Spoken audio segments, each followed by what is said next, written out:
नमस्कार दोस्तों, मेरे चैनल में आपका फिर से स्वागत है।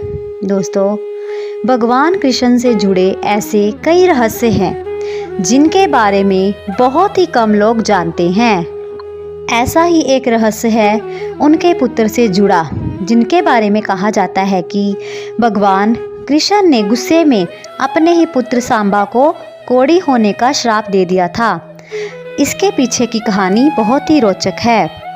कहते हैं कि भगवान श्री कृष्ण के श्राप से मुक्ति पाने के लिए सांबा ने सूर्य मंदिर का निर्माण करवाया था, जो अब पाकिस्तान के मुल्तान शहर में स्थित है।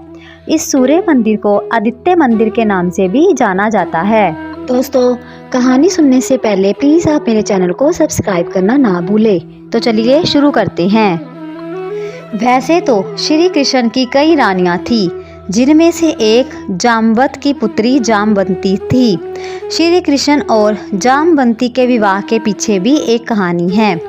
पुराणों के अनुसार बहुमूल्य मणि हासिल करने के लिए भगवान श्री कृष्ण और जामवंत में 28 दिनों तक युद्ध चला था। युद्ध के दौरान जब जामवंत ने कृष्ण के असली रूप को पहचान लिया, तो उन्होंने मणि समेत अपनी पुत्री जामवंती का हाथ भी उन्हें सौंप दिया। कृष्ण और जामवंती के पुत्र का नाम ही सांबा था। कहते हैं कि सांबा इतना सुंदर और आकर्षक था कि कृष्ण की कई पटरानियां भी उसकी सुंदरता के प्रभाव में आ गई थी। कहते हैं कि सांबा के रूप से प्रभावित होकर एक दिन श्री कृष्ण की एक रानी ने सांबा की पत्नी का रूप धारण कर उसे आलिंगन में भर लिया। लेकिन ऐसा करते हुए श्री कृष्ण ने उन दोनों को देख लिया। इसी बात से गुस्से होकर श्री कृष्ण ने सांबा को कोढ़ी हो जाने का श्राप दे दिया।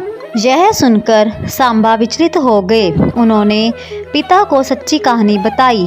जब तक कृष्ण को उनकी सच्चाई पर भरोसा हुआ, तब तक बहुत देर हो चुकी थी। श्राप वापस नहीं लिया जा सकता था। अपने बेटे को इस श्राप से मुक्ति दिलाने के लिए श्री कृष्ण ने उन्हें एक उपाय बताया। कृष्ण ने उन्हें सूर्य भगवान की तपस्या करने को कहा।